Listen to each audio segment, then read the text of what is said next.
Hello, everyone. We are jumping on for my self-publishing Q&A live series where we go over my 52 weeks worth of strategies to write, publish, and start selling your book in a year in 52 weeks. We are on week 44, which means by now you should be preparing to hand off your third draft to your editor for their second round of edits, if you haven't done this already. And they should be primarily focused on proofreading at this point. Remember that proofreading comes in last in the editing process, and it's all about looking for anything that was missed in the previous rounds. We are intentionally entering the polishing process at this point in the year. This is not the ideal time to rewrite entire chapters. If things go according to plan, the editor should be able to return their edits to you sometime around the beginning of next week so that you can then start the fourth and final draft. You should have also received most, if not all, of your beta reader suggestions by now as well.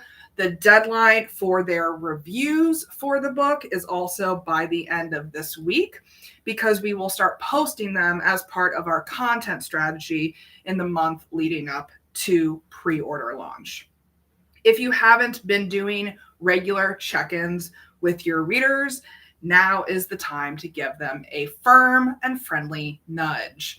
They need check-ins just as much as you need regular check-ins in your own projects in your own life. So let's take a look at the full checklist that we are juggling as we head into the final 2 months. Number one, we are worrying about our website. Is your website updated and branded appropriately? We are going to head into setting up the pre-order page on your website next week. So this week, we have to make sure that everything else on our website is updated and branded appropriately so that we can just plug and place the pre-order page and have it run smoothly. For marketing, have you been engaging with your audiences regularly, at least 3 times a week via 3 different platforms? Whether these platforms are social media, ads, networking, events, billboards, if you want to go all out.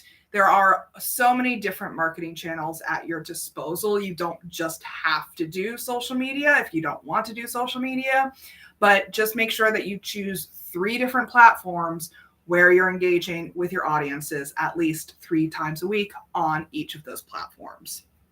Number 3, for drafts. Hopefully we've given our third draft to our editor for their second round of edits by this point. Number 4, for publishing. Have you chosen your publishing platform? I went over the benefits of Ingram and Vervante earlier this year. There are so many at your disposal that you kind of need to pay attention to how and where you want your book distributed, what kind of profit margins you want, what kind of copyright ownership you want, what kind of ISBN ownership you want, and how you want the backend systems to work. If you want to go back to my video on Ingram and Vervante, those are usually the options that I recommend to my clients, to my writers out there. So please do let me know if you have any questions about that. Ideally, we want our publishing platforms set up and ready to go because we are going to start uploading our files here soon. So make sure that your publishing platform is connected to your business entity if you decided to do with a sole proprietorship or an LLC for this publishing entity that you're creating.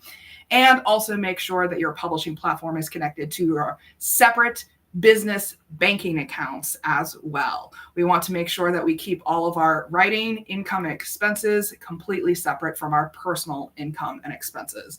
This will make tax time a lot easier. So those are the 2 pieces that you need in place, the business registration and formation and the business bank accounts, before you can set up your publishing platform appropriately and upload those files ready to go in coming weeks. Number 5, we're talking about team. Have you onboarded your cover designer, your editor, and your formatter? I hope you have at this point. If you haven't, we really need to catch up. But also make sure that you have all of your payment plans set up for these freelancers that you've hired. Again, we want to make sure that the business bank account is set up to the payment platforms that you're using, whether you're using PayPal, Venmo, Cash App to pay your freelancers. You want to make sure that those payment platforms are set up and ready to go, connected to your bank accounts in order to pay your freelancers in a timely manner once they give you their deliverables. For 6, we're talking about this business. So have you set up those required licenses and bank and payment accounts? As I mentioned, you need those both for the publishing platform and for paying your freelancers. So those are 2 important pieces of the puzzle that need to be done sooner rather than later.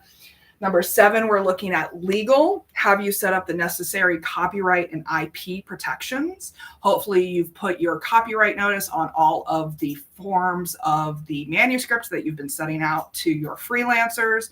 Maybe you want to sign up for the Muso service later on down the road to make sure that your work continues to be protected from pirateization later on after it's published. Hopefully you have an NDA set up with your freelancers to make sure that they don't share the details of your project before it is published.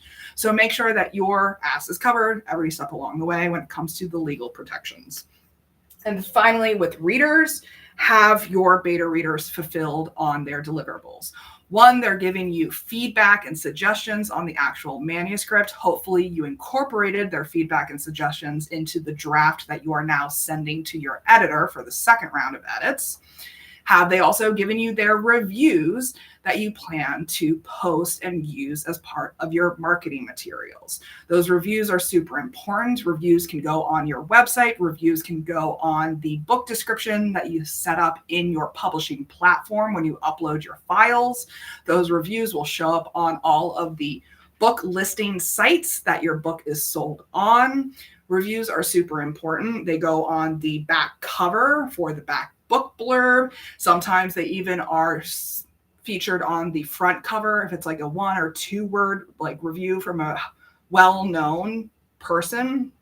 Those book blurbs are very important for selling the book as well. So those beta reader reviews are going to be super useful for you. So make sure that you do follow up with your beta readers to make sure that you're getting them in a timely manner for launch. Whatever is missing from this list, this is the week to address that, because the exercise for this week is to go through the checklist and determine what you need to do before heading into the next 8 weeks. If you are running into some seemingly insurmountable obstacles, please know that I'm here for you. I offer private support, I offer group support, I offer DIY support. Wherever you fall on the spectrum in terms of the kind of support that you want, the level of support that you want, that's what I'm here for. I don't want to gatekeep this information. I literally told a client yesterday that I never want to be the obstacle to your book achieving what you want it to achieve. So however I can facilitate that process, please do let me know. That's what I'm here for. Next week, we are going into week 45, and we are going to talk about those pre-order launch preparations that we need to put in place so that we can have pre-orders selling, money coming in before the book launches publicly on the public publication date. So we want to make sure that we gear up for the selling portion of this year effectively and successfully. Stay tuned, and please do hit me up if you have any questions. That's what I'm here for.